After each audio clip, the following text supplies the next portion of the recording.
هل أتاك حديث الغاشية وجوه يومئذ خاشية عاملة ناصبة تصلى نارا حامية۔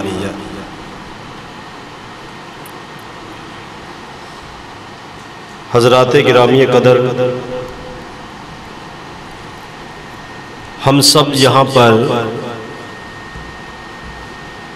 ایک مقصد لے کے بیٹھے ہیں کہ اس پروقار تقریب میں شمولیت اختیار کر کے ہم اللہ کے نبی صلی اللہ علیہ وآلہ وسلم کی حدیث مبارکہ کے مطابق اللہ رب العزت سے جہنم کے آزادی کے سرٹیفکیٹ حاصل کر لیں اور جنت میں جانے کی گواہی جو ہے وہ اللہ ہمارے حق میں فرشتوں سے حاصل کر لے۔ مسلمان جب بھی کوئی عمل کرتا ہے، اس کی تمنا، اس کی آرزو، اس کی خواہش اور اس کا مقصد یہ ہوتا ہے کہ میرا عمل اللہ کی بارگاہ میں قبول ہو جائے اور آخرت کے دن یہ عمل میرے کام آ جائے۔ جس آیت کریمہ کو آپ کے سامنے میں نے ابھی تلاوت کیا، رب کائنات فرماتے ہیں کہ روز قیامت کتنے لوگ ایسے آئیں گے، عاملۃ ناصبہ، نیک عمل کر کر کے تھک چکے ہوں گے، تھکاوٹ کے آثار ان کے چہروں پہ نظر آئیں گے۔ تسلا نارن حامیہ، اتنے نیک اعمال ہونے کے باوجود اللہ فرما رہے کہ تسلا نارن حامیہ، ان کو بڑھتی ہوئی آگ میں پھینک دیا جائے گا۔ وہ کون سی جماعت ہے، وہ کون سا گروہ ہے، وہ کون سا فریق ہے کہ جو نیک اعمال کرنے کے باوجود جہنم کا ایندھن بن جائے گا۔ مختصر وقت میں نے آپ احباب کے سامنے تین چیزوں کو بیان کرنا ہے کہ جب تک کسی بندے کے پاس لا الہ الا اللہ پڑھنے کے بعد تین چیزیں اس کے اندر موجود نہیں ہیں، اس کی نیکی پہاڑوں سے بھی زیادہ بلندیاں رکھنے والی ہے، تو اللہ کی بارگاہ میں اس بندے کی نیکی قبول نہیں ہوتی۔ نمبر ایک، اگر بندے کے پاس عقیدہ توحید نہیں تو یاد رکھیے اللہ رب العزت کی بارگاہ میں اس بندے کی نیکی قابل قبول نہیں ہے۔ امام بخاری رحمۃ اللہ علیہ نے ایک حدیث نقل فرمائی ہے، آپ نے علماء کرام سے زندگی میں متعدد بار، اور ہو سکتا ہے کہ ہر جمعے کو، ہر جمعرات کو، ہر ہفتے کو آپ کسی نہ کسی مسجد کے سپیکر سے یہ حدیث سنتے ہوں کہ من بنا للہ مسجدا بنى اللہ لہ بیتا فی الجنہ، کہ جو شخص اللہ کا گھر مسجد بناتا ہے، اللہ اس کا گھر جنت میں بناتے ہیں۔ یہ آپ حدیث سنتے ہیں۔ اب وہ دنیا کے کسی کونے میں مسجد بنا دے، اپنی استطاعت کے مطابق بڑی بنا دے، چھوٹی بنا دے، اس کو سنگ مرمر کے ساتھ مزین کر دے، اپنی استطاعت کے مطابق مسجد بنا دے، کوئی مٹی کا چھوٹا سا چبوترا بنا کے گھاس بھوس ڈال کے نماز کا اہتمام کر دے، میرے پیارے پیغمبر محمد الرسول اللہ صلی اللہ علیہ وآلہ وسلم کا ارشاد گرامی ہے، بن اللہ لہ بیتا فی الجنہ، اللہ اس کا گھر جنت میں بناتے ہیں۔ حضرات گرامی قدر، ذرا تھوڑا سا تصور بیت اللہ کی طرف لے کر جائیں۔ یہ تو عام مسجد بنانے والے کی بات ہے، تو جو بیت اللہ بنا دے، جس کا پیسہ بیت اللہ پہ لگ جائے، اس کا کتنا بڑا گھر، کتنا بڑا مقام، کتنا بڑا محل جو ہے وہ رب کائنات جنت میں بنائیں گے۔ عام مسجد بنانے والے کا گھر بن اللہ لہ بیتن فی الجنہ، اللہ کے نبی صلی اللہ علیہ وسلم فرما رہے ہیں کہ اللہ جنت میں بناتا ہے۔ انسان اپنی طاقتوں کے مطابق دنیا میں بناتا ہے، اللہ اپنی طاقتوں کے مطابق جنت میں بنائے گا۔ تو جو بیت اللہ بنائے، کتنا عالی شان محل اس کا جنت میں بنے گا۔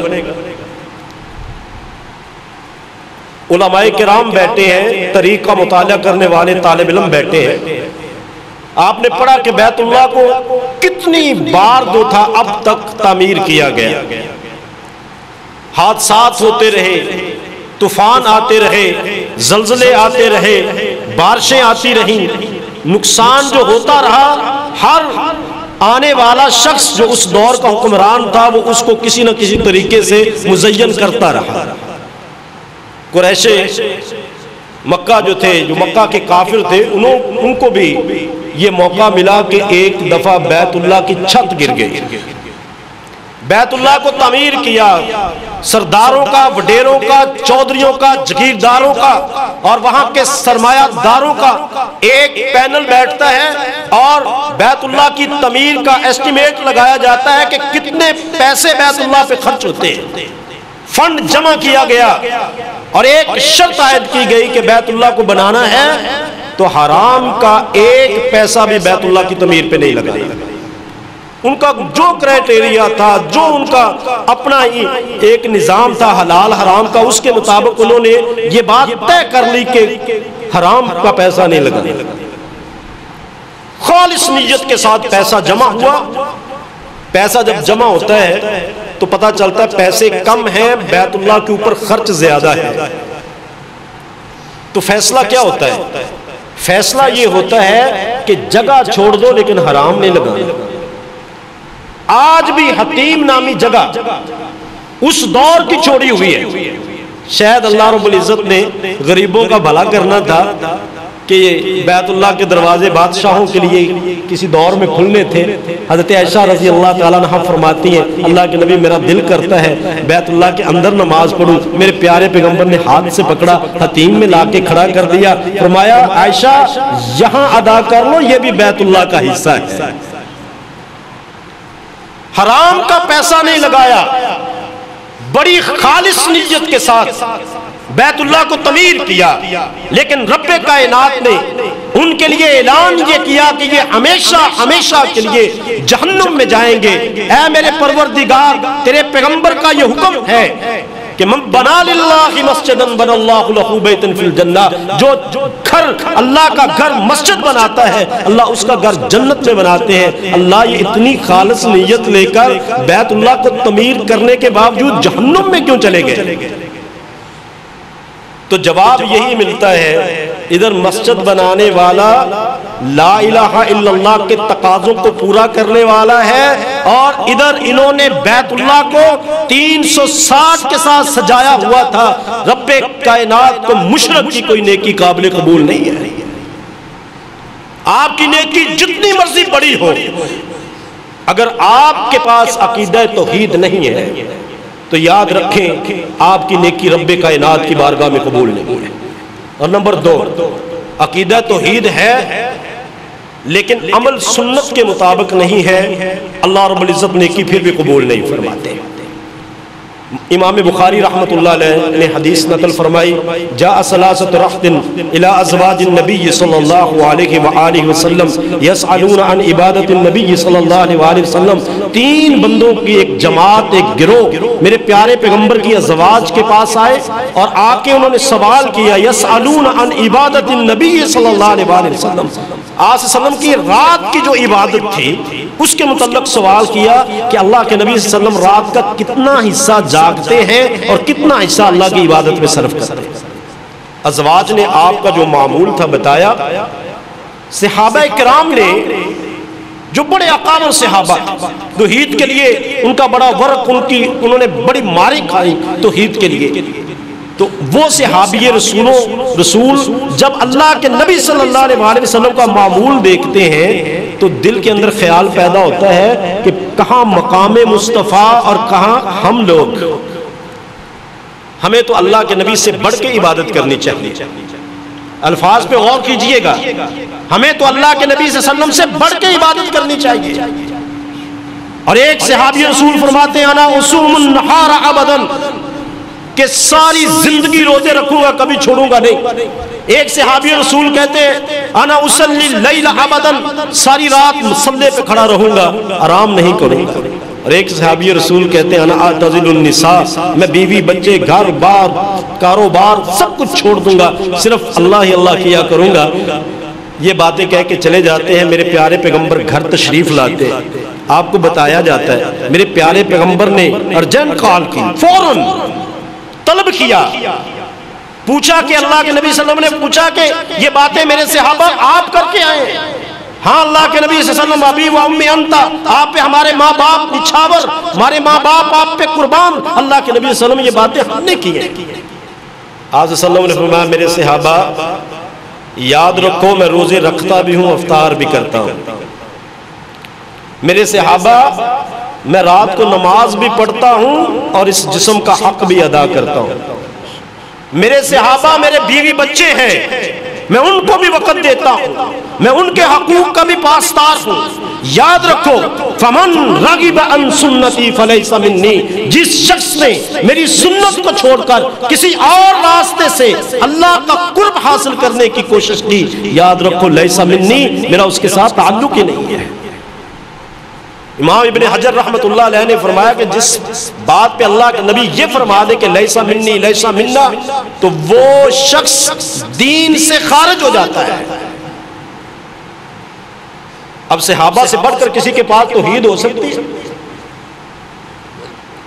جنہوں نے توحید کے لیے اپنا مال جان بچے سب کچھ قربان کر دیا. میرے پیارے پیغمبر ان صحابہ کو فرما رہے ہیں کہ اگر تمہارا عمل، اگر تمہاری نیکی میری سنت کے مطابق نہیں ہے تو یاد رکھو اللہ کی بارگاہ میں تمہاری نیکی کسی قدر کی نہیں ہے. اور آخری میری گزارش ہے، عقیدہ توحید بھی ہے، عمل بھی سنت کے مطابق ہے. اگر انسان کی نیت میں فطور ہے نیکی پھر بھی اللہ کی بارگاہ میں قبول نہیں ہے. انسان کی توحید بھی گئی، انسان کی سنت کے مطابق کیا ہوا عمل جو ہے وہ بھی گیا، اگر انسان کی نیت میں فطور آ گیا. بخاری شریف سے یہ حدیث میں آپ کے سامنے کوٹ کروں گا.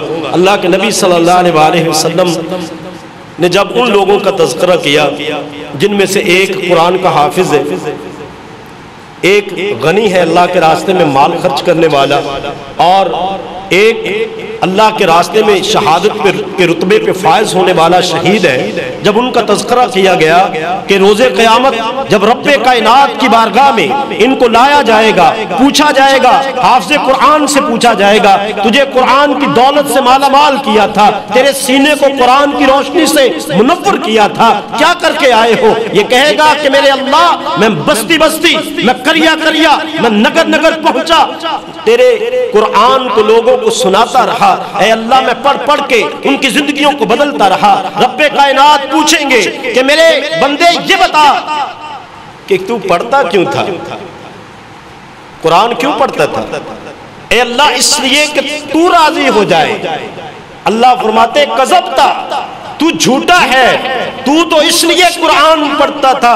یقال قاری، تجھے بڑا قاری کہا جائے، زینت القرہ، استاد القرہ، اور بڑے بڑے القاب جو ہیں وہ تیرے نام کے ساتھ لکھے جائیں. دنیا والوں نے تجھے زینت القرہ بھی کہا، دنیا والوں نے تجھے استاد القرہ بھی کہا، تیری آواز کے چرچے بھی ہوئے، لیکن آج ہمارے ہاں تیری نیت بد کی وجہ سے تیرا انجام یہ ہے، صحب علی وجہہ حتی القی فی النار، لے جاؤ میرے فرشتوں چہرے کے بل گھسیٹتے ہوئے اس کی نیت بد کی وجہ سے اس کو جہنم میں پھینک دو. سخی سے پوچھا جائے گا کیوں مال خرچ کرتا تھا؟ اللہ تجھے راضی کرنے کے لیے. اللہ فرمائیں گے کہ نہیں، تو اس لیے مال خرچ کرتا تھا. یقال جواد، تجھے دنیا کا بڑا سخی کہا جائے، حاتم طائی کے القاب تجھے مل جائیں، دنیا والوں نے تجھے سب کچھ دیا، اب ہمارے ہاں انجام یہ ہے کہ چہرے کے بل گھسیٹتے ہوئے جہنم میں پھینک دو۔ وہ شہید جس کے خون کا قطرہ زمین پہ بعد میں گرتا ہے رب کائنات، اس کو جنت میں اس کا مقام دکھا دیتے ہیں۔ پوچھا جائے گا کیوں شہید ہوئے تھے؟ اللہ اس لیے شہید ہوا تھا تو راضی ہو جائے۔ اللہ فرماتے ہیں کذبتا، تو بھی جھوٹا ہے، تو اس لیے مارکے کے لیے میدان میں کودا تھا کہ تاکہ تیری شجاعت کے بڑے تذکرے ہو جائیں، تجھے بڑا دلیر کہا جائے، تجھے تمغہ جرت سے نشان حیدر سے نوازا جائے۔ دنیا والوں نے تجھے سب کچھ دے دیا، اب ہمارے ہاں تیرا انجام بھی یہ ہے، سقب علی وجہہ حتی القی فی النار، لے جو چہرے کے بل گھسیٹتے ہوئے جہنم میں پھینک دو۔ حضرت عبیدہ رضی اللہ تعالیٰ عنہ، بڑا مارکہ ہو رہا ہے، جرنائل ہیں، سلار ہیں، خیمے کے اندر بیٹھے ہدایات دے رہے ہیں، ایک شخص آتا ہے، گمسان کی جنگ ہے، ہاتھ کو ہاتھ دکھائی نہیں دیتا، چہرہ لپیٹا ہوا ہے، خیمے میں داخل ہوا اور ہاتھ میں کافروں کے بادشاہ کے سر کا تاج جو ہے اس کو پکڑا ہوا ہے۔ تاریخ دان لکھتے ہیں کہ اگر یہ شخص اس تاج کے اندر سے ایک ہیرا اکھیڑ لیتا تو اس کی 7 پشتیں بیٹھ کے کھاتی رہتی ہیں۔ یہ لا کے امیر لشکر کے سامنے مال غنیمت میں اس تاج کو جمع کروا رہا ہے، چہرے کو ڈھانپا ہوا ہے۔ امیر لشکر پوچھتے ہیں کہ نوجوان ذرا اپنا چہرہ تو دکھاؤ، اپنا نام تو بتاؤ، تمہارا نام کیا ہے؟ حضور نام کیوں پوچھتے ہیں، چہرہ کیوں دیکھنا چاہتے ہیں؟ چہرہ اس لیے دیکھنا چاہتا ہوں مجھے پتا چلے کہ تو کون ہے۔ نام اس لیے پوچھ رہا ہوں کہ قیامت تک آنے والے لوگ تیری امانت داری کی مثالیں دے کر اپنے بچوں کی کردار سازی کرتے رہے۔ اللہ اکبر۔ تو وہ نقاب کے اندر سے مسکراتے ہوئے، ان کی مسکراہٹ آنکھوں سے جھلک رہی تھی، کہتے ہیں امیر لشکر بات میں بھی آپ کی سمجھ گیا، نیت آپ کی میں بھی سمجھ گیا، لیکن میں تو کچھ اور ہی ارادے رکھتا ہوں۔ حضور آپ کیا ارادے رکھتے ہیں؟ اللہ کی قسم جس اللہ کو راضی کرنے کے لیے یہ لشکر، یہ بادشاہ کا تاج جو ہے، جو آج میں آپ کے سامنے مال غنیمت میں جمع کروا رہا ہوں، حضور مقصد اللہ کی رضا ہے۔ جس اللہ کی رضا کے لیے اس کو جمع کروا کے جا رہا ہوں وہ اللہ میرا نام بھی جانتا ہے، میرا کام بھی جانتا ہے۔ آئیے اپنی نیتوں کو خالص کر لیں، اپنے اندر دیکھیں کہ عقیدہ توحید کی مضبوطی ہے۔ اللہ کی قسم آج ہم اہل توحید کہلانے والے 1-2 سال اللہ بچے کی نعمت سے معروم کر دے، 2-3 ہفتے بخار نہ اترے تو ہمارے ایمانوں کا جنازہ نکل جاتا ہے، ہماری توحید جو ہے وہ بڑی پیچھے رہ جاتی ہے۔ آج کتنے ہمارے عمل اللہ کے نبی کی سنت سے ہٹتے جا رہے ہیں، اور آج ہماری نیتوں کا بیڑا غرق اس فیس بک نے کر دیا ہے کہ آج میں بیت اللہ کا طواف بھی کرتا ہوں تو اس نے میرے طواف کا بھی بیڑا غرق کر کے رکھ دیا ہے کہ میں جناب حجر اسود کا بوسہ لیتے ہوئے، میں طواف کرتے ہوئے، میں یہ کرتے ہوئے، میں وہ کرتے ہوئے، شیطان نے ایک ایسا داؤ پیچ کھیلا ہمارے ساتھ، ہماری نیکیوں کا بیڑا غرق کر کے رکھ دیا۔ اللہ تعالیٰ مجھے آپ کو عمل کی توفیق عطا فرمائے۔ وآخر دعوانا ان الحمدللہ رب العالمین۔